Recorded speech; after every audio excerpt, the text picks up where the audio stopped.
Holla ballers and a bro fist to you all, because it is drama once again. It is coming to you early this week. It is my wife's birthday and I have things to attend to on Thursday and Friday, so we're doing it on a Wednesday afternoon to have some fun, where we've also unlocked drones and I've become the Omnisire in Factorio, and it's glorious and I love it and it's exciting and I had to tear myself away to be here, but that's okay.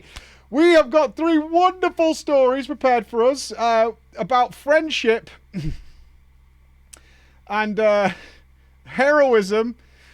I always wary of our titles are going to lead me astray on what the hell is going on, but we'll see where it takes us on this fine Wednesday afternoon.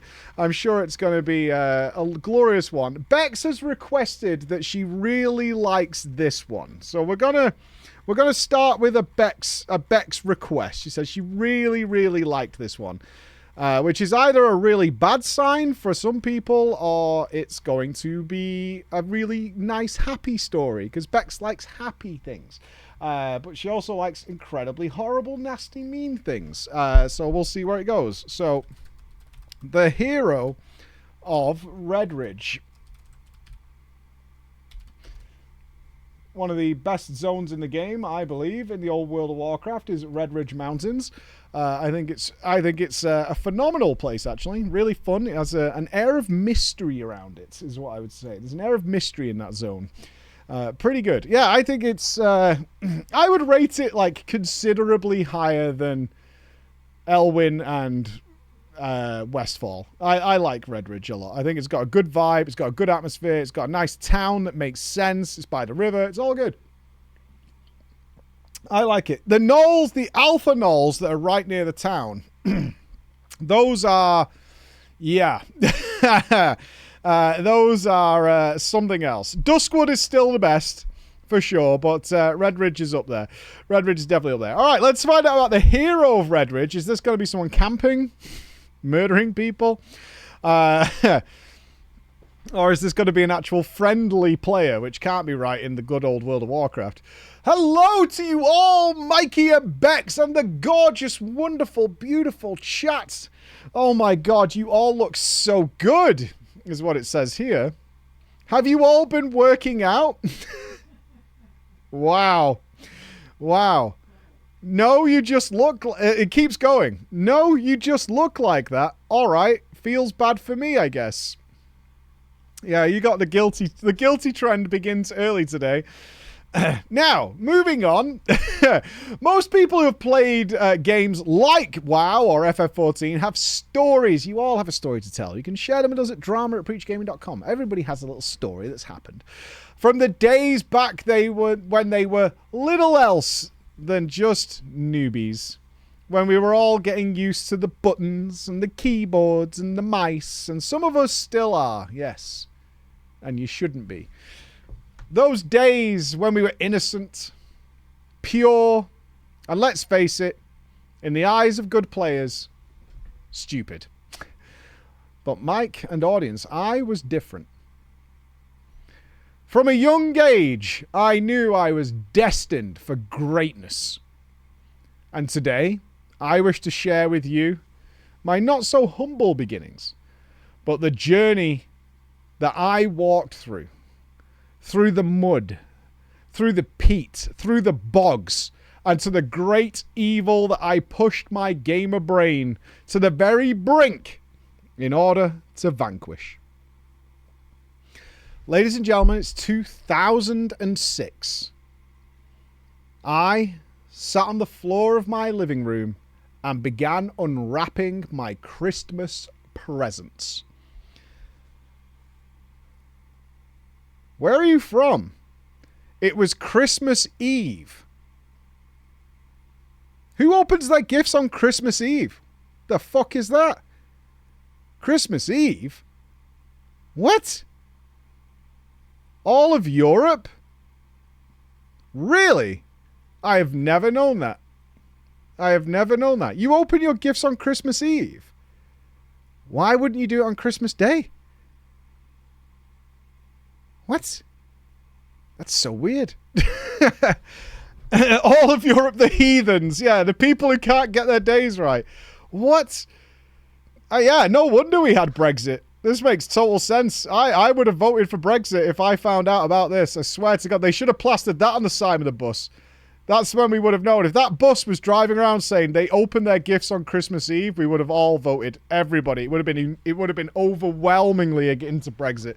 It wouldn't have been this close call that we had. It would have been fucking, we're out of there. That is weird. I can't believe the 25th is weird. No way. That's Christmas Day. That's Christmas Day. That's Christmas. Christmas Eve, by its very name, is the day before Christmas. It's not Christmas yet. Whatever. Wait, Christmas Day doesn't exist here. So you have Christmas Eve and not Christmas Day? My brain can't handle the idea of celebrating Christmas Eve and not having Christmas Day. That's I don't like that. I don't like that. Anyway, it was Christmas Eve, and among them was a present that would forever change the course of my entire life. A present that would set me on the path of my grand destiny that I knew awaited me. A cardboard video game box with a mysterious elf woman looking directly into my heart, accompanied by a little hairy man with a gun. It was indeed, of course, the box for the original World of Warcraft. My parents knew I loved fantasy. Wait, your parents got you into WoW? Wow, they hate you. Oh, shit. No, I won't let my kids touch World of Warcraft. Like, fuck that. No way. I'd never get anything done. I would never allow that. There's no way. I'm not giving my kids MMOs. They can play whatever, but they're not playing MMOs. They're not doing it. My parents knew I loved fantasy such as Lord of the Rings trilogy. They had seen an advertisement for the game somewhere and thought that looked like it was for me.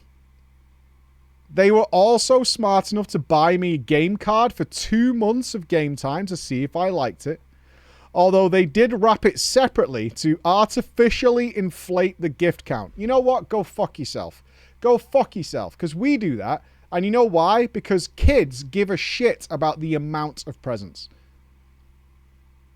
So fuck you. You know what? You don't want that to happen? Be a fucking grown-up, right? Be a fucking grown-up. We totally do that still to this day. Kids care about how many gifts there are. So if you get a Nerf gun, there's also a wrapped gift of bullets. And another one. And another one. And each Fortnite card will be wrapped individually. Sticking them all together. That's a waste. I was 10 years old at the time. And I was unconvinced about video games capturing the grandeur that I could foresee in my imagination.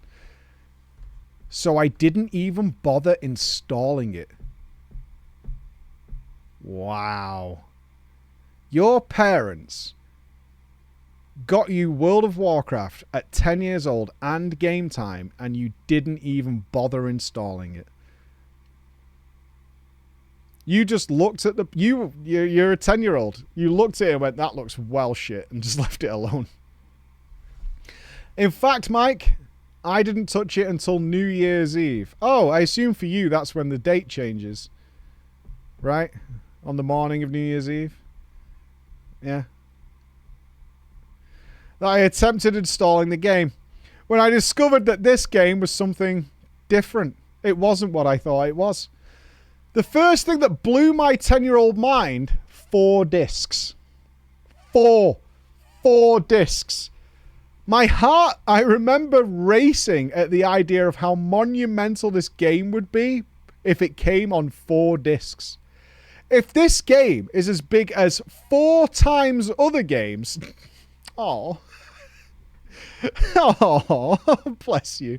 Then maybe, just maybe, it could be as good as the Lord of the Rings trilogy, because that came on 3 discs. That's fucking metal. That is 10-year-old logic right there. Wait, Lord of the Rings is only 3 discs. And World of Warcraft is 4 discs.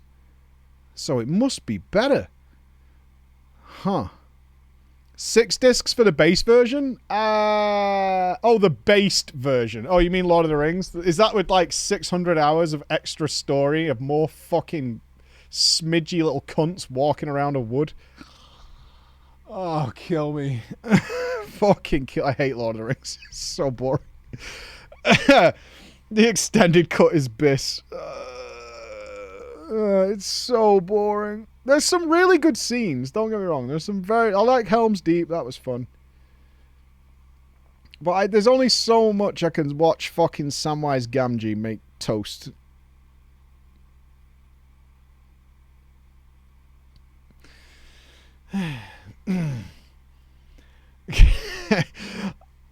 I looked over... I'll move on. I looked over the... I'll ignore the angry chat. I looked over the images on the box.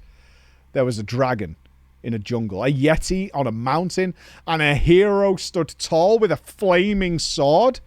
Could I have a flaming sword? Could this be me? On New Year's Day, the installation was complete. Yes, Mike, it was the family computer. After getting help setting up my account, I was in. It didn't occur to me how much lag I probably had. Ooh!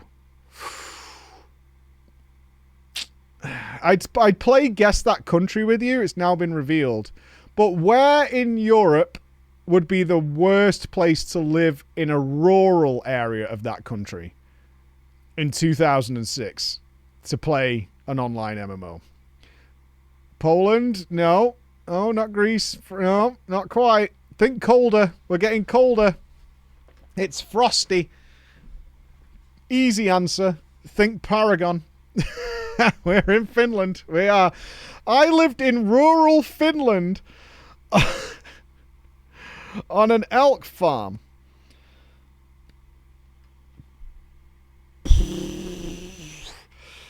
But I was simply in awe of what I saw. You didn't need help figuring out what my... You won't need help figuring out what my first character was. I was 10 years old. I loved Lord of the Rings, and I was going to be an evil orc or a stinky dwarf. Ain't no way. I was, of course, to be Legolas himself, the Night Elf Hunter. So was I. Not because of Legolas, though. I want to be clear. I did not do it because of Legolas. They looked fun and they got pets, and I wanted a dog. But my very, very first character was a Night Elf Hunter. The leveling experience was way more boring than Halo.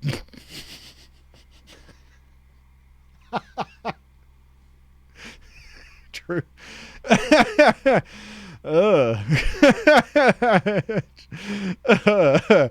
I was told to go to a forest or Teldrassil or something. Somehow, noob child me had found myself attempting to battle enemies in the wetlands within the first few hours. Yes. Classic.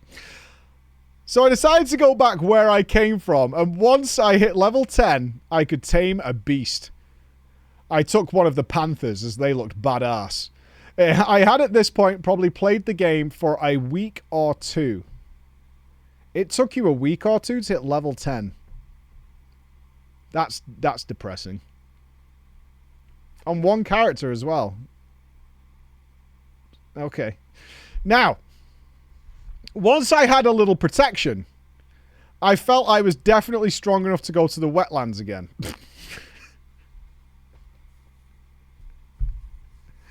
I've got a pet. Now I'm ready. Now I got this. You might laugh at me, but Mike, I travelled the swamps of the wetlands and I discovered the mountains of Cosmodan. In my brain, I was Legolas. I was running across the glorious New Zealand landscapes at the beginning of the Two Towers. But imagine the movie if Legolas was being eaten by crocodiles every couple of minutes. It would be less good, but for me, it still felt amazing. It's kind of like Lord of the Rings. A little bit. It's more like the Hobbit movies, actually.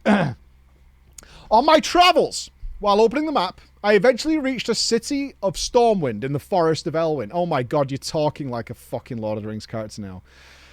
Ah, Jesus Christ.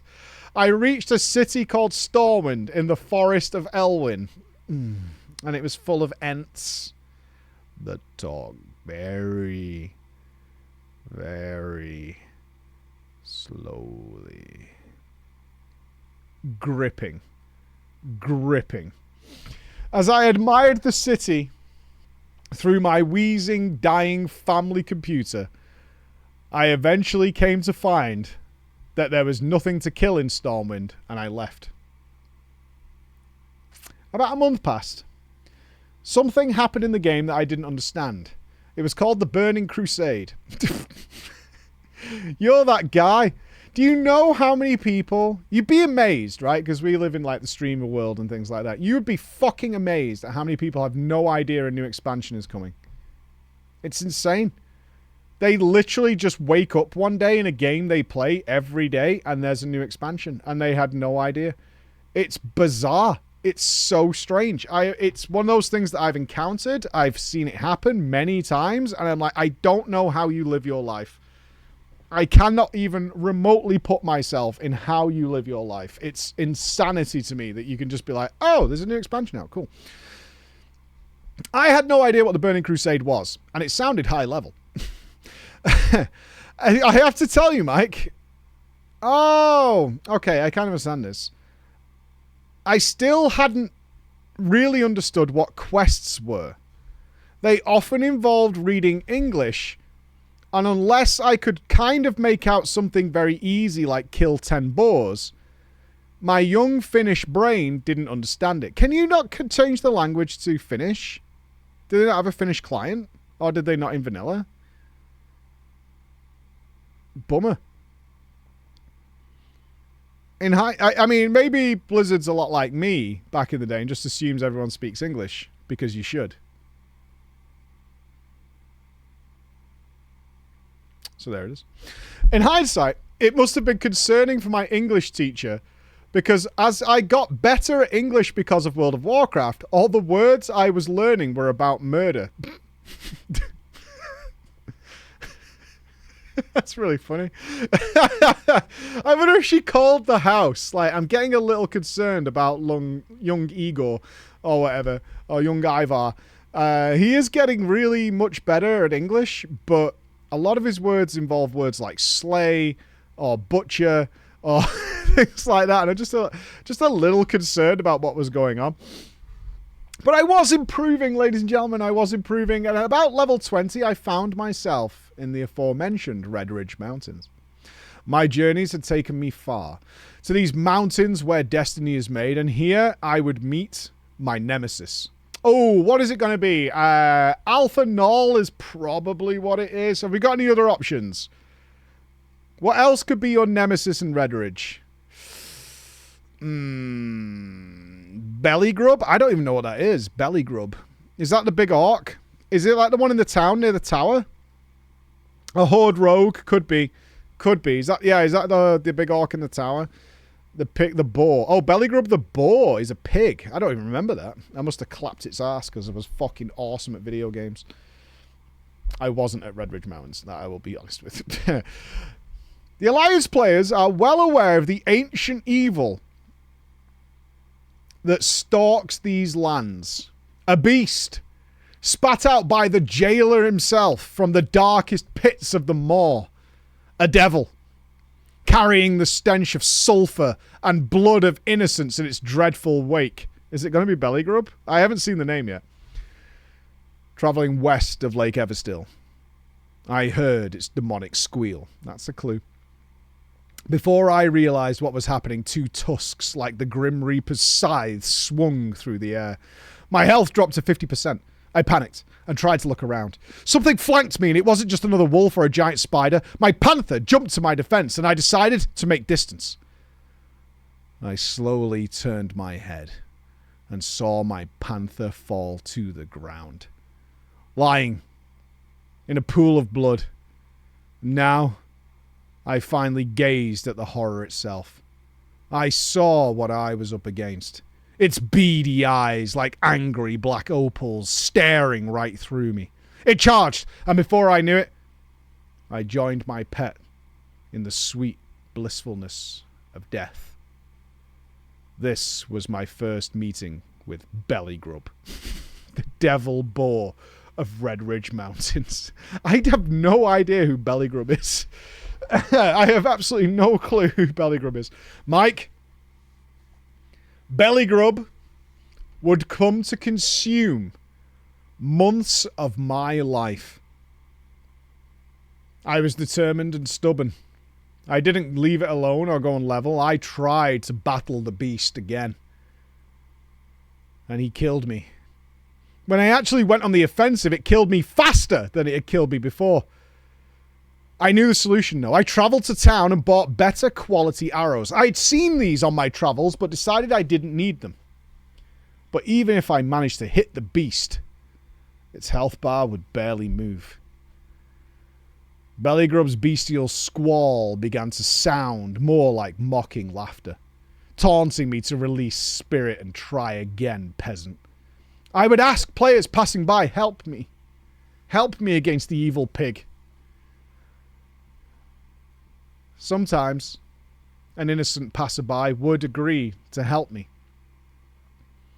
Bellygrub would just annihilate us both without breaking a sweat. I swear to you now, Bellygrub made me his bitch. But this is when I realized something. This made me better. It made me grow. I'm a hunter.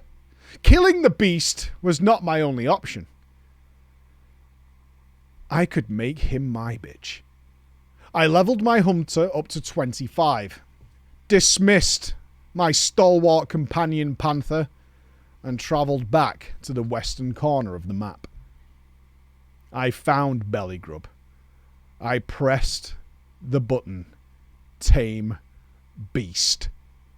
This time, I would become king. It was a total failure. It was no use. The channel had barely reached halfway when Bellygrub trampled over my lifeless corpse. Knowing what I know now, there was probably something really, really wrong with the items I was wearing. I attempted to tame the infernal monster so many times until eventually I admitted defeat. I was 10 years old. And I was broken. Crushed. This game was too hard. I walked back west towards Stormwind. Bellygrub had killed me for months, dozens of times. He had humiliated me in front of strangers. He had drained me of every last silver I had in arrow and repair costs. I was not only mentally broken, I was financially broken. As I was passing through Goldshire, I saw two low-level strangers dueling. A flash of lightning, electric shocks. The pathetic human rogue begged on its knees for mercy, and that's when I saw it, when I saw him. His skin, a blue hue, majestic and bright, his muscles bulging. His glowing eyes filled me with peace and calm and serenity. He raised his hand to the skies and was enveloped in white light. As I saw a chat bubble above his character declare, "This is the power of a shaman." Wow. I remember to this day I said that out loud to my PC. Wow. I hope he was saying that because of how fucking ugly male Draenei shamans are. And the fact that anybody would have a character loading screen that has one of them on them. Because they are the fuggliest fucking characters in the game. Bar none. They're so gross. They're disgusting. And anybody who could tolerate that running animation is clearly somebody who wants to get stepped on with high heels. They're awful. Orcs are way, way better than male Draenei. Female Draenei are awesome. Female Draenei are so good. They work really, really well. Male Draenei, disgusting. Absolutely disgusting. I remember saying it out loud to my PC. I was transfixed. He was only level 6. He was blue, he was muscular, he was powerful. I had to whisper him, and all I could say was, "What are you?" "I am a shaman." No, I explained in my broken Finnish. "I don't mean your class, I mean... Are you an elf or a gnome? What are you?" "No, friend. I am no elf. I am no gnome. I am what they call a Draenei. Wow. I had seen enough. Perhaps destiny had another purpose for me after all. I never even replied to him. I just logged out. I am a Draenei. Boo. Okay. I logged out and went to the character creator again. There it was. Only it wasn't blue. Not for me. It was grey. I didn't have the Burning Crusade. I couldn't be this new powerful character.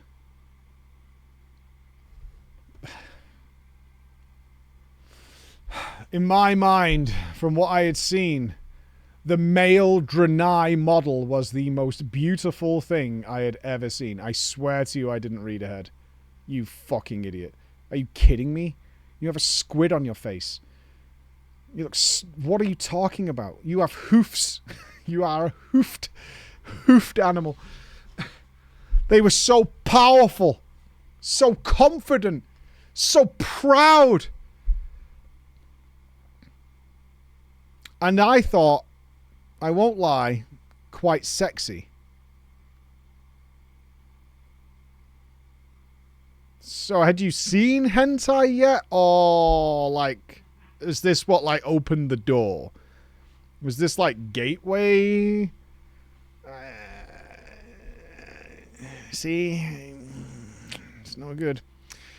They were so strong and muscular. You keep going on about their muscles. Like, I feel like you spank it to old Arnie movies, like, relentlessly. Like, if fucking Commando comes on, that is like a 2-hour jerk session for you. You need...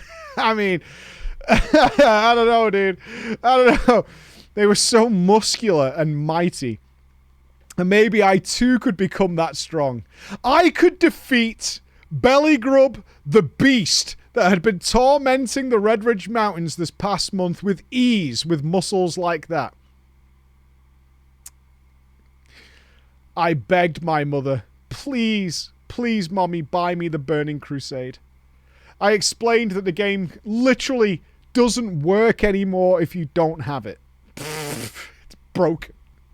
Game doesn't... But I saw you playing it like 20 minutes ago. No! Doesn't work anymore. Broken unless you buy more stuff. With a sigh, though, I remembered that she caved quite quickly. I, of course, did the classic and deleted my crappy, useless, flimsy, weedy, minuscule night elf hunter and became a Draenei paladin. Now, I could use the light to bring down the demons and save Redridge Mountains from evil. You're going to level in TBC as a paladin without Seal of Blood. Good times. Good times. I immediately decided that the Draenei starting zone was crappy and rubbish and travelled to familiar lands of Dunmoreau. My experience as a night elf meant that I knew what to do by heart. Yeah, don't go for the new efficient leveling area. No, I don't want to do that. Go to the old one. That's the good shit. Here, I would level my character to 14. Then I would travel to Westfall and from there back to Redridge. I remember being in school and writing down my leveling path. Oh, bless you. Right. Dunmoreau, level 14. Then we're going here. Right, I can see it all in my mind. So good. Time lost meaning as I marveled on the perfection of bodily form that was the male... You're winding me up, you fucker. What is this? What is this? Like, erotic fan fiction about Draenei. What is this? I'm not joking. This is what this sentence says. Time lost its meaning as I marveled on the perfection of bodily form that was the male Draenei model. Carrying a large thrusting hammer with beautiful large muscles like those must have felt like he was carrying a pencil or a handful of feathers. Average Draenei player.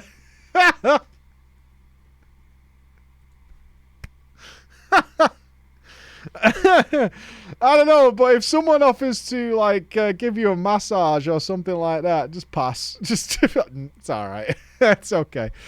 You could get a really good job at like Mr. Universe oiling up the contestants because they need to have that happen. Just saying, that is a job that exists, is to be out there at these flexi competitions and oil the fellas up and get them ready. Get them all nice and ready to be shiny out there. The powerful, highly defensive mail armor made my character nigh invincible. If only hunters could get mail armor. Who knows? And if I was ever in trouble, I had the ability to heal myself, which blew my mind. If I ever saw a hunter player be at level 10 or level 70, I decided to help them by whispering them and telling them that paladins were a better class and they should re-roll.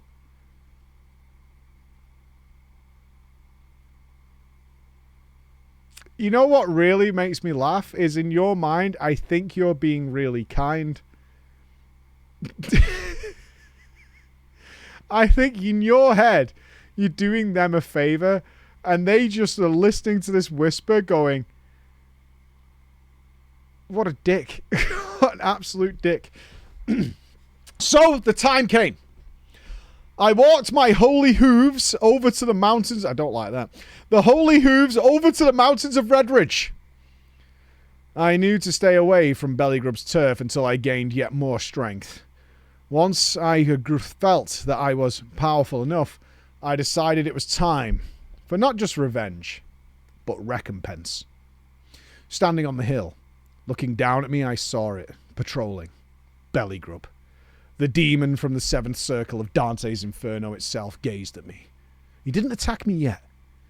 I like to think that he recognized me. Despite my race and class changing, he could sniff my soul itself. I brandished my mighty hammer. I gave myself the blessing of might. I activated my seal of righteousness. The righteousness I would need to take down this demonic beast. This was the day the devil had been tormenting the innocents of Lakeshire for months would fall. This was the day that Bellygrub would die. I had made an emote for my Draenei.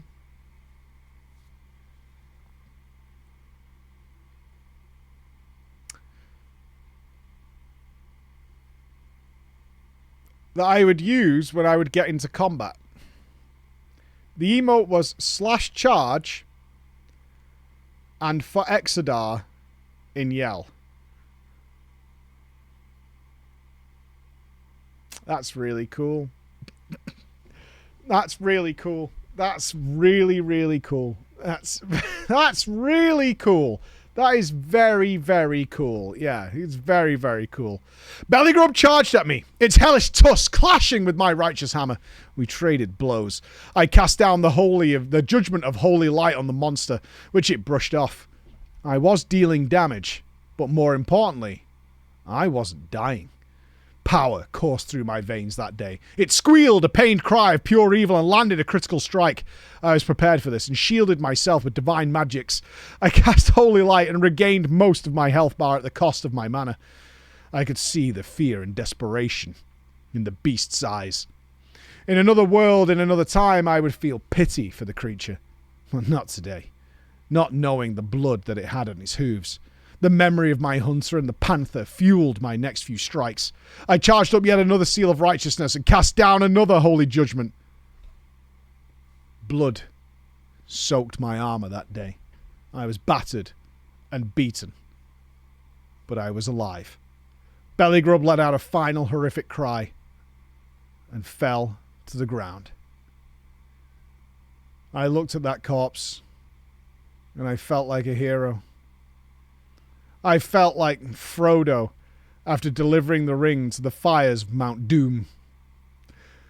I picked up my hammer, sheathed it onto my back, As I turned and walked away, I felt like I had achieved something that I had never achieved in any other video game. I had achieved something special. To this day, as I slay mythic end bosses, and I achieve quite easily these days my best in slot gear,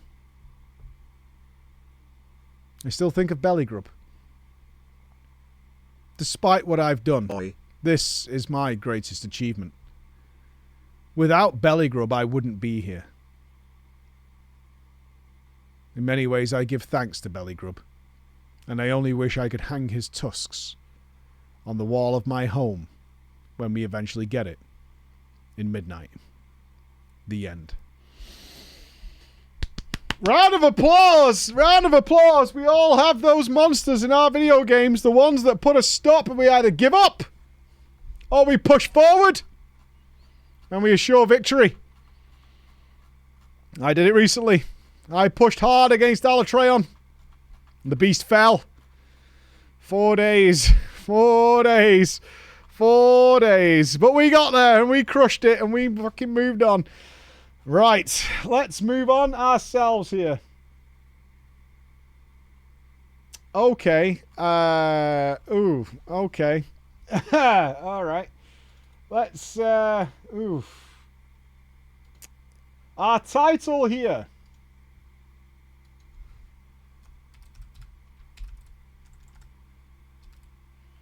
Respect is earned. I agree. I agree. And we've got some stars. We've got Drows. Hey, Drowso. Jimmy. Angelina. Oh, there's a few in here. Seraphil.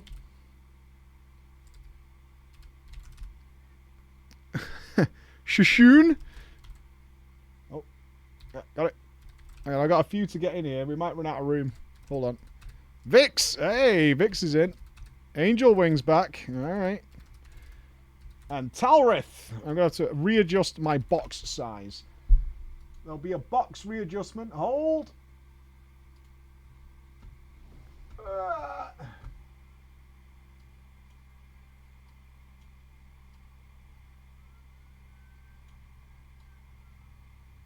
There we go. Look at that. Nailed it. Nailed it. We're reboxing. All right. Respect. Okay. Bit of respect. Preacher, the brofist to all of you in the chat for saying the most out-of-the-box shit and making me laugh every time. It's not out of the box if you grew up where I grew up. It's quite normal, honestly. Are you talking... Wait, is this a meme? Is this about the wooden box? If I fucking hear about that wooden box, fuck everything. That stupid wooden box. I want to give a special thanks to Bex if you're reading this, because it means she chose my story. I was introduced to Drama Time at the start of Dawn Trail. Well, hello to you, sir. By a good buddy of mine that this story pertains to. And I've been watching ever since, going from your current stuff all the way back to nearly season 3 of Drama Time. And it helps that my job is a little on the brain dead side, so I can listen to podcasts basically all the time. Anyway, I want to take you to FF14. My static and I have accomplished something that I thought would almost never happen to me. And it has made me nostalgic about the years of FF. So let me dive into it. Ooh, I assume you killed Ultimates? Did you play with... they're on the wall behind me. Oh, you can't see them in that shot. Unlucky. But I'm sure Gaia loves your presence. Mike, like many, many others in the world, I checked out 14 at the start of lockdown in the Shadowbringers expansion, where my buddy Drowso reached out to our group of friends, which included Shushin and I, and asked if we wanted to play 14 together as a team. A little backstory for me. I had played 14 before. My mom and dad were huge players of 11. Oh no, nerd parents. Uh-oh. And attempted to get my brother and I both into 11 and 14 when we were younger. As I was more of a timid sort, I looked at how big the world was and decided, nope, no thanks. So I've always known about 14 before being asked to play. Okay. You're too timid for the size of the game. That's an interesting take. Drauso said after we tried out the free trial, which at that point was absolute trash, stopping at the point where the Waking Sands is assaulted. Really? That's where it was by Shadowbringers? No, right? I thought it included Heaven's Ward by that point. It was before point 3 Shadowbringers. It stopped at the assault of the Waking Sands. Jesus Christ, that is a misery. So that's just when Livia shows up, right? Oh my God, that is grim. That's grim. It stops at a point where the Waking Sands is assaulted and you experience basically no gameplay and no deep story. But Drauso said he would pay for our FF subscriptions if we continued to play. He said it gets way, way better and he wants us to all experience the game in its form. I can see that happening. I can see that. Trust, dude. It gets better. Trust. Trust, trust, trust. Yeah, if it's not expensive to you, trust. This is going to be worth it. Drauso was a veteran MMO player, playing World of Warcraft until Warlords of Draenor and then joining 14 during Heaven's Ward. He's consistently been a high-level raider and even did Uwu when it was current. Being that it was the start of the COVID pandemic, I'm sure you guys remember, I was like, sure, I've got nothing else to use this time on. Might as well smash a new MMO. Now, this was my first MMO. I've always wanted to get into MMOs, but I never really had any friends. You know, if you play the MMO, you can make friends. Think about it. Think about it. They're already there. That works. I never really had any friends who played MMOs who could get me introduced, so I thought, sure, this is the perfect time to do such a thing. So, a couple of us accepted the offer and began our journey. Well, what should I play, my friends? I usually choose the roguish classes, but considering that rogues ninjas weren't unlockable until at least level 15, which seemed forever away in my non-MMO mind, I couldn't start out of the gate. So instead, I looked for something new, something to push myself with. I like playing support characters, not really wanting the spotlight, so to speak, but still wanting to help the team succeed. Since I'm not really much of a caster and healing fills me with endless anxiety, I decided I'd be a tank. You don't want the spotlight on you, you're going to be a tank.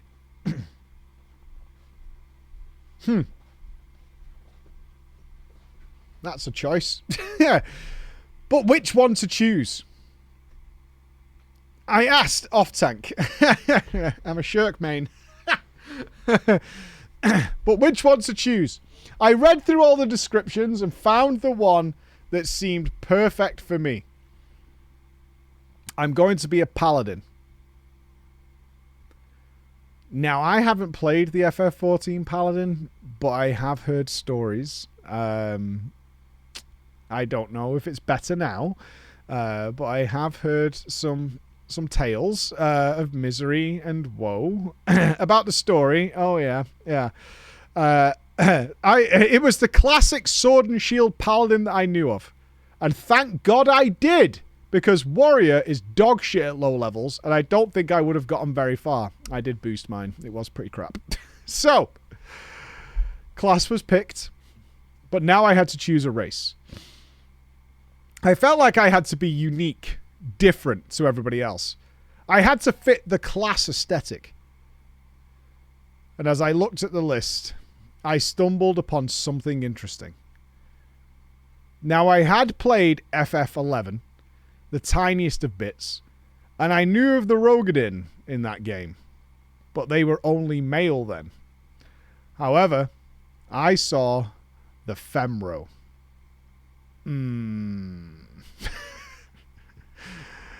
They looked strong. Is this another fucking... What is happening? Is this another muscle fetish? They look strong, muscular, and dependable. And I don't mind telling you guys, as this is anonymous, quite a big fan of strong ladies. Hang on. I could do you a treat.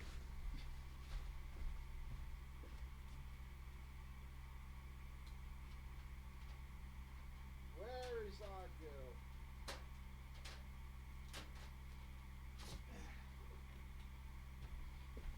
I'll do you a solid. Sorry, Emperor. There you go. There you go.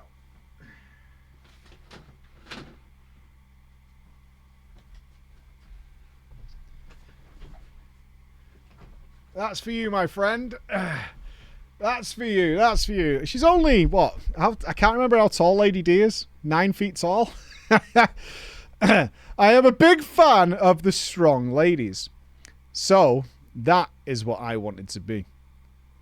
I hopped into the game, pushing through the okay story of A Realm Reborn, heading to that free trial limit, and of course pushing past it because lame, and I want to see how the story actually ends. But once I pushed past the free trial, Drauso pulled me aside. He said I needed to make a decision. Now you've committed to this journey. Now you're on this path. Perhaps it's time you joined the guild. I don't remember much about the original guild. It fell apart due to some drama or other soon after I joined, but I wasn't involved in it, so I can't share that story with you. I remember showing up to a company meeting in character, but being shy, so I sat at the back of the meeting room. So you were just the big, strong Rogadin that doesn't speak, the silent type. Just a reminder, this means a 7 to 8 foot tall She-Hulk was shyly sitting in the back corner, refusing to speak to people. And this is where I meet the second person of my static, Jimmy. Healer main, kicking ass and keeping me alive so much I don't even worry about my HP most times. I'm paired with him. He and his fiancée at the time, Angelina. What do you mean you're paired with him? What does that mean? I'm paired with him. In the meeting? He and his fiancée at the time, Angelina, have been my buddies for literally years, and I constantly appreciate their support of me in the times we spend together. They are also MMO vets who played years of 11 before 14. When the guild was oh, light party pairing? Could be. I don't know. Tank and healer? When the guild was dying, it was him and Angelina who suggested that we form our own guild. Under the right circumstances. Angelina had a guild house that was already fully upgraded, and all the fittings gifted to her by an old friend. Okay.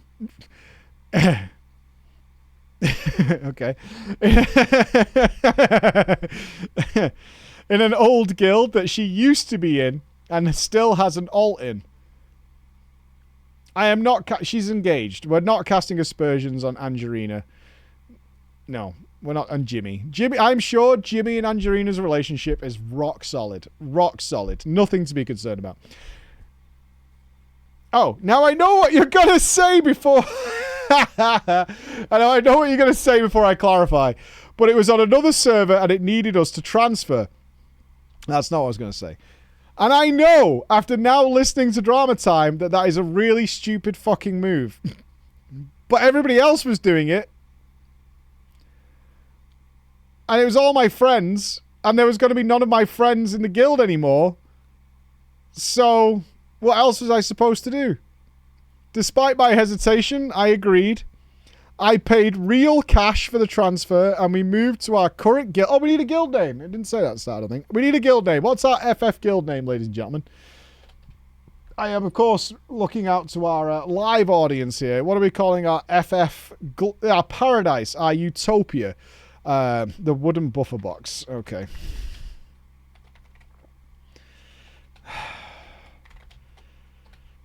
Fine. Whatever. The wooden buffer box. Clever viewers will have already understood what this means. This means, of course, that Angelina and Jimmy were the guild leaders, which means I had just paid real money to move to a husband-wife guild. Don't worry. After watching a lot of your videos now, Mike, I have come to understand what this means. But I am here to tell you that while we're probably not the best guild, the Wooden Buffer Box are still some of the closest, tight-knit group of friends in the guild than when we transferred. We are still rock solid. Sure. It does work sometimes. It does. Now, everybody transferred just fine. Except for me. When I transferred over, a pop-up appeared on my screen. My name had been taken. Now, if people know Rogan in names, it's either you headbutt your keyboard and call it good, or it is an adjective and noun like speaking wind or something like that. I was the latter. I had put a lot of thought into my name, and I'll be honest with you, I had grown very attached to my character and my character's name. I kind of agree with that. I don't think I would ever not be the floor inspector in FF14. As dumb, as stupid as that name is, I don't think I could not be the floor inspector. Yeah, I don't think so. But then again, I probably could be. I've had to lose my name a bunch of times. I mean, I don't think I have an actually properly spelled name of Preach in WoW anymore in any of my characters. I don't think so. I know I've got it saved on my original server still, but yeah, it's gone now. Mike, well, that's me. I don't want to change. It really upset me. But I had to relent. I was here now. And I got a synonym of my last name that was much, much edgier. Eventually, after a couple of years, I managed to get my name back from the Makote who had it. They luckily had given up and been AFK for years. Yes, I stalked this character. Until the sub finally ran out. Also, to that Makote, if you ever log back in and had to change your name, I don't give a fuck. Your name was my name, and your name was also incorrect from a roleplay point of view. It's mine now. I'm using it better. I'm doing more with it. Jesus Christ! That came out of fucking nowhere. That was 0 to 11 so fast. Are you okay? Like, calm the fuck down. I'm doing more with it. Okay. Anyway, moving on. This has me a little concerned for where the story might take us. The story of A Realm Reborn was obviously a drag, especially the post-quest. I enjoyed the Crystal Tower, but it wasn't until Heaven's Ward, as it is for most of us, that things really hit into high gear. I fell in love with the story, I fell in love with the characters, and I somewhat lusted over Emmerich. I too. I agree. Yeah. Yeah, I mean... Oh, I feel sad now. I can't remember the name of the lady. Because I like her more. And I love her as well. I love that character. Lucia. Yeah, Lucia. Yeah, I kept coming back to Livia again. Probably because I said it before. Yeah, Lucia would... that would be a night. And a day. That would be a whole thing. That is delivery food. We're going nowhere. Anyway, it's my wife's birthday tomorrow. Just remember that. I cried like some people when a certain shield broke. Why? I even had to put the game down for a few days. Why?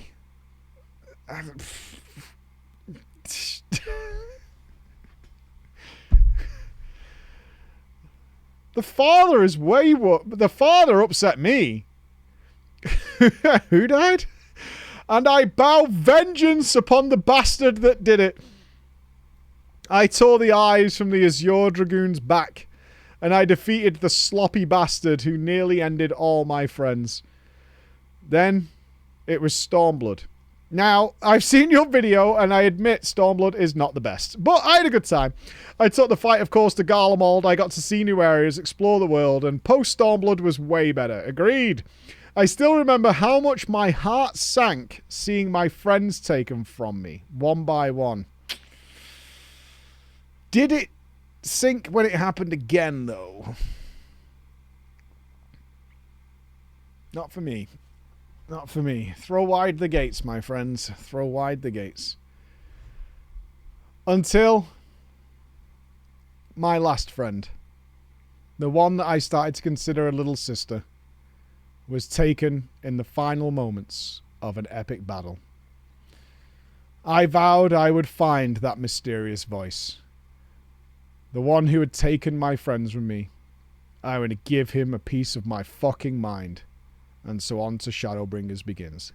I don't think it's brought up enough how important the Stormblood post-quest is to prepare you for Shadowbringers. I don't think that's talked about enough. And everyone talks about Shadowbringers, and I guess you could argue that the Stormblood post-MSQ is kind of Shadowbringers, right? Because it's all the lead up to there. But, like, that's all you think about during that post-MSQ is, like, what is going on, and revisiting them, and their bodies, not corpses, their bodies are still there, and you're like, what the fuck? I do count as the Shadowbringers start. Yeah, I mean, it is. Obviously, it's leading to that while there's other stuff going on, and then you have this happening. But it was the constant discussion about that kind of stuff. As many people know, or some may disagree because of Endwalker, Shadowbringers is the best expansion, bar none. Plus, it got difficult. I had to learn. I had to figure out how to use my class. I had to get better. I looked down, I took down the Sin Eaters and watched in amazement as light became as corrupting as darkness. I heard the words of a tyrant who is persuasive, and it was hard to not like him. After I finished the MSQ, I started to get a craving for more content. I rushed to match my max level friends at the end of the story, so I could join them for the real max level content. And my first taste was during the Warrior of Light patch. Now, those who played Warrior of Light when it was current, it was one of the hardest normal fights to date. It was so hard and so rewarding. And when Drowzo realized I was interested in max level content, is that true? Was it really? He did what all friends do. He threw me in at the deep end of the pool and had me doing Warrior of Light Extreme. Warrior of Light Extreme rivals even Savage Fights in its level of execution and punishment. We've done that, right? I'm pretty sure. I know I'm missing one Extreme from Endwalker. Yeah, we did Warrior of Light Extreme. 99% sure we did. Pretty sure. But I learnt it. Oh, I learnt it. And I also learned that I was really, really bad at this game. But I wanted to push on. I had to learn. I had to get better. I started watching videos. I had to get more information. I learned every move the fight did, where to stand and what to do. And then one day, my friends, I stood proud over the dead corpse. But this only fueled. I started to turn my sights towards Savage. If I could do this, I could do anything. But I wanted to do it with a team. A solid team. No pugs. Pugs are the worst thing ever. We need a proper static. Eventually, when the last tier of Eden was released, my buddy Drowzo turned to all of us and asked, "You've all done well. You've all grown. You've achieved and you've reached the end. Do you want to build the FC static? You have my sword. You have my bow." Every single one of us said yes. Now, I've got to be honest with you guys, we're an eclectic bunch. Many of us are new to difficult MMO gaming, and it showed. We went through grueling hours trying to get through every fight. Drowzo attempting to be a raid leader. I swapped to Dark Knight, as it was Biss, and allow Angelina, my co-tank at the time, to take up the Paladin mantle. And I couldn't believe how much I got fucked over by the Paladin story. The Dark Knight story was so much better and so much more interesting. True, I like the Dark Knight story. It was good. It was really good. But during progs, tensions mounted. Dramas started to ensue. Fights started happening amongst players. We lost some players. We replaced players. But this is where we introduce our caster of the ecstatic. His name was Seraphiel. He was a male Rogadin, and I had seen him around. He was a pretty quiet dude, but funny, only speaking when he had something quippy and bants to throw out to the group.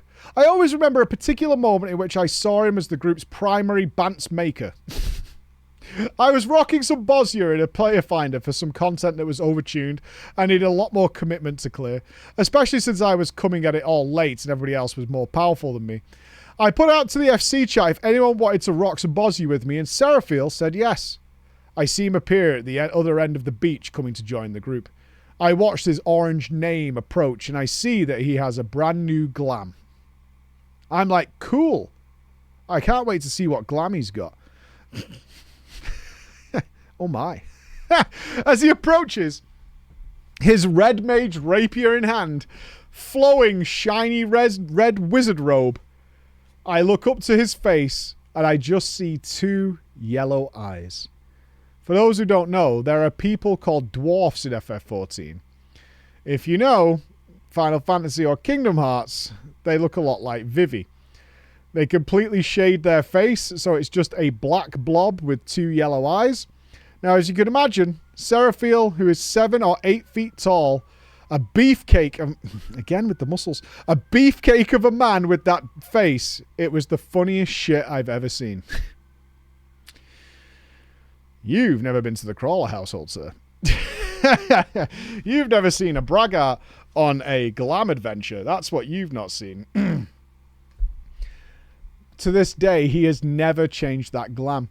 And I always smile when I see his character, thinking back to that moment when he crossed the beach and had me in stitches. We also constantly joked about him because as a red mage, you do a lot of cool flips and charges, and during the last tier of Eden, there were many points where we could just hear an oops, and we would know he had backflipped off the edge of the platform valiantly. Our static did clear the tier, even though it was during Echo. I felt proud of our accomplishment. We had done good, but eventually Drowzo came to realise that he wasn't up to raid leading anymore. Especially with the constant whispers. And he had said that raiding had exposed a drama-filled FF14 that he hadn't seen before. He wanted to step down, as eventually Endwalker rolled around. The story was great, but the content was lacking for me. Jimmy and Angelina had apparently had sex at some point and had a child and got married. Thus was unable to be online as often. I tried to get into a static. I was given an opportunity, but when I joined them, I was told I was joining Team 2 and that they didn't need a tank. This was so disappointing, I decided that I'm going to become casual. I will only come back for patches to re-up my subscription. This was also during a big part of my life. COVID had fucked my schooling. I had to drop out, get myself a jizzob, and was forced to find an apartment after being kicked out of my dad after he and my mum split up. Oh, that got... okay, Arthur, you keep going from like a nice even keel to like 150 degrees. Very quickly, within like a sentence or so, it goes from like, oh, and then, you know, like our raid leader stepped down and Endwalker was coming, and that's pretty exciting, and then everything fell apart. Now, I know you think this all sounds bad, but don't worry, I'm alright now. I do believe college is a fucking scam, especially in Team USA where I am, and I can live comfortably with my physical but rewarding job, playing myself some FF14 and hanging out with my friends. Rock on, that'll do. Bills are paid, got friends, I'm alright. Good shit. About this time, another friend had joined the wonders of the 14 universe. Shishun. He was a part of Drowzo and I's friend group that had tried the game out, but he never got past the Realm Reborn. He got hooked on the game when Endwalker released and pushed himself to be as good as he could be. He became a gunbreaker, playing a male Makote. A male Makote? Alright. And had built a static that only pushed P4S. Yeah, don't trust Catboys. Bad. Historically speaking, at least in my experience. They only pushed P4S, but was a good introduction to raiding as a whole. Clever viewers will again predict the result of having a Dark Knight and a Gunbreaker in the same party pretty soon. He was also my best friend since college. Oh. He was the one who had introduced me to the Friends group initially, and Dungeons & Dragons, and we had been friends ever since. Dawn Trail was on its way. Now, Dawn Trail had the opposite problem in my eyes. Its story wasn't great, but its content was amazing. I decided this was the time I needed to grow up. And so, I made the decision to switch to a female Hrothgar. Because the only thing better, Mike, in my eyes, than a big, strong woman are big, strong, fuzzy ones. You don't deserve Lady D. No, that's going away now. I can't. No, Lady D doesn't need that. That's not fair on Lady D. Lady D can go away now. Yeah, that's... I don't know if we're a furry, but I don't know. The Femhroths... the Hrothgals... The extremes fueled my fire for difficult content. They are good. But Drowso didn't want to raid lead. Jimmy didn't either, and Shashim was still new. Seraphil was only hopping on every now and then, so it fell to me to become the big, muscular, fuzzy raid leader. I don't like that. Yeah, I'm not coming along. I don't care how good you are either. I'm just not taking part. I don't like it. Don't you dare, Zeppo. Don't you dare. I also learned we had someone new in our guild. An eager melee DPS named Vix. He was basically brand new to the game, only completing Endwalker just before Dawn Trail came out. He was constantly pushing himself though, trying to get better, watching guides and learning, and was itching at a chance to do savage content. So, I looked at it. We had 5 people who wanted in, were committed. We could build the static. I don't need much more. So I looked at it. We had 5 people who wanted to do this. I sent out invitations. Seraphil said yes. But other ex-raiders said no. Okay. I could still do this, I thought. We have 6. But where? Where do I find more people who want to be a part of our team? I decided to put up a static application post on Reddit. And on some public Discords. Now I know what you're thinking. The Discords could be a mixed bag. But... fuck you, Mike. Okay. It just so happened that that mixed bag produced one of the most baller players I have ever played with to this day, Angel Wing. Angel Wing is fucking sick at this game. Traditionally a Femro. Why does that matter? Why does it matter?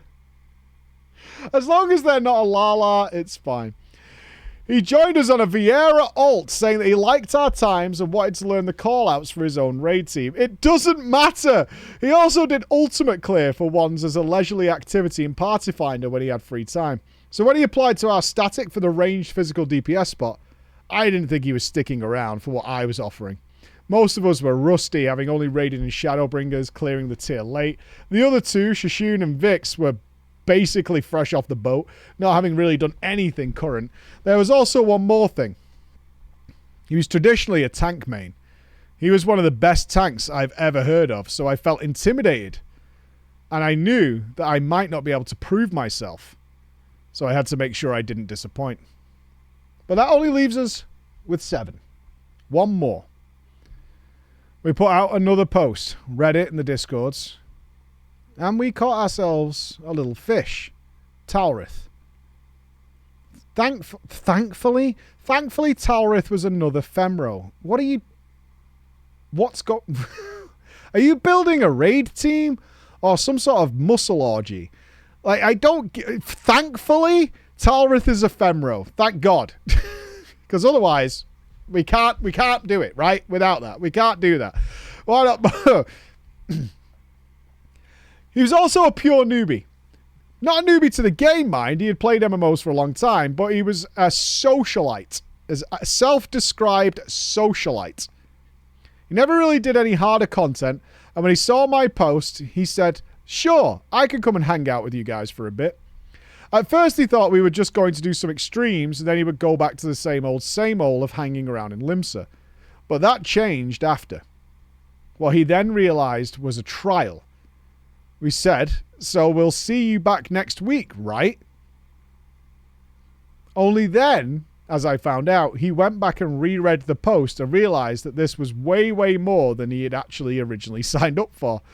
But the Savage tier dropped. We ready ourselves, and we begin. We clear the first fight in the first week, and we're doing okay. We're starting to learn our hiccups. We're starting to give advice to each other. The team switches up, me going warrior due to the overwhelming physical raid-wise, and Talrith going sage to get comfy in the new raiding environment. Thankfully, Talrith didn't dip. Nope, Talrith stuck around. Signed up and is committed. Second week, we clear fight 2 and we're riding the high. A couple of our members even play a find during the week and clear the third by week 2. We are kicking ass and taking names. The fourth week, the third fight goes down and it is on to the final boss. And by the 7th week, we had cleared Savage. A good tier to start Savage, this one. Not bad. The cheers were enormous. We as a static had grown so much, becoming a team to be proud of. We worked hard, figured out the fights we had cleared, and now it's on farm.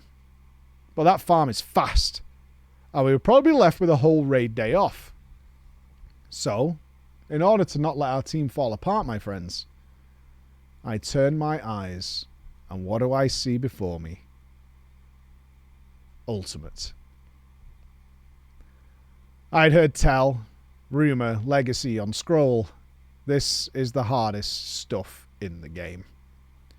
This, in fact, is the hardest boss fights in all of MMOs. These are for the best of the best. But we felt unstoppable. And I thought if we, this team that we've put together, stand together, if we put our heads down, we can do it. Drauso had done Uwu when it was current, as I said, but that was 5 years ago. Angel Wing had cleared Uwu on farm. And a new ultimate was about to arrive. Futures rewritten. A huge nostalgia trip for my original static members, but it was too far away. So where should we choose? I looked at the ultimate selection list. Some were harder than the rest. Some were a must for the future, due to what they were like, DSR in particular. But I wanted to do something on the easier end of the ultimate spectrum to get us started. So that left us with 2 choices. One was one a couple of members had already done, Uwu. The second was one of the bosses that nearly entirely killed FF14 raiding, whose final boss was spoken of as everyone's most beloved boss. We are talking about the Epic of Alexander. So I approached the team. I brought it up with everyone, and to my surprise, universally, yes, let's do it. So Angel Wing gives us the rundown.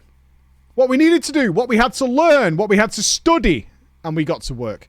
The first couple of days were a collage of being power-washed into oblivion by Alexander, exploding our dolls, wacky positioning, which led to wacky results, but eventually we cleared the living liquid, the first boss. We were progging well, and what was up next was Limit Cut.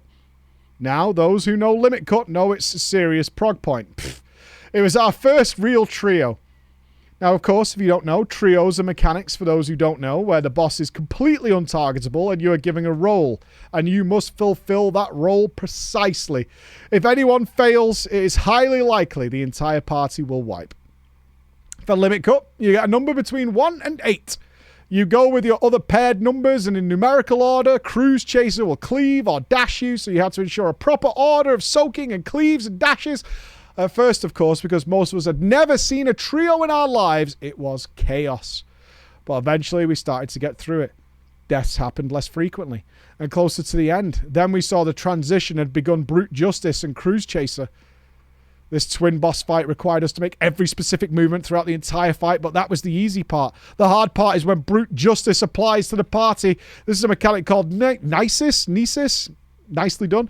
Either DPS or supports get one of 4 colourful dot markers on their head. The damage Nisus does is negligible, however.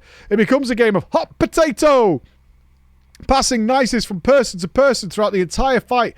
Eventually, Brute Justice will look at the party, and if one of those Nisus was dropped or you do not have the correct one, denominated by the debuff partway through the fight, you all die. Now, even this doesn't sound too bad until you consider that if 2 different Nisus touch each other, the player who touched instantly dies, losing the Nisus and wiping us all. Needless to say, this was our big point. Day after day after day, we spent learning this, passing it correctly, trying to dodge each other, because if any player would know, the hardest mechanic in an MMO never comes from the boss. It's your friends. The hardest thing to do is to predict your mate's movements, but eventually we saw Judgment, and then had all Nisus up, and then all Nisus were correct, and then Judgment was passed. After dispatching Brute Justice and Cruise Chaser, then came the ultimate moment, my friend. Alexander appeared before us. Alexander wasn't too hard. The Trio King. He'll subject the whole raid to separate trio mechanics appearing all over the place, and we knew what to do. We saw past temporal stasis, pushed past Inception, and crawled through wormholes. We saw Transition, killed Cruise Chaser, Brute Justice, and then Alexander. He went down as Mega Alexander rose to destroy us. Our limit break crashed against his beam, allowing us to live and see the cutscene of the one and only perfect Alexander. Although the fight wasn't over, we were so hyped, we were screaming. We had made it. We were stood before perfect Alexander. Now, those of you who know your T-Prog will know that when you make it there, it's just a matter of time. You're gonna kill it. It just becomes a matter of time when. Now, perfect Alexander is known for 2 things. He is highly regarded and memed as the most beloved fight boss in the game. However, the second thing is the term respect. Respect. Stillness. Perfect Alexander is mostly a study check. You get the debuff, you go where you're supposed to, you do what you're supposed to. Sometimes looking at copies of your character to determine your debuffs rather than being applied to you. But there is one particular mechanic at the very start of the fight that needs to be respected. The ordained motion or the ordained stillness. It's so simple. Move or stand still. It's in the name. Motion, just jump. Easy win. However, stillness has such a tight window that if you press one too many buttons for a second too long, hesitate even a moment too long, you're dead. In some patterns, the button you already pressed would kill you. So we saw it, we died, but we were there. Second day, we see Enrage. The best Enrage you've ever seen in any video game ever. And finally, that next raid week, the week before Christmas, perfect Alexander fell to the floor. It was the loudest screams I have ever heard in my life. Our hard work had paid off as we all claimed our titles. We stood in the void at the edge of time, commemorating the moment in screenshots and in our memories forever. And Mike, I'm writing to you this day. I'm sit here and all I can think about is everything that took us there. All the stuff I did over those years.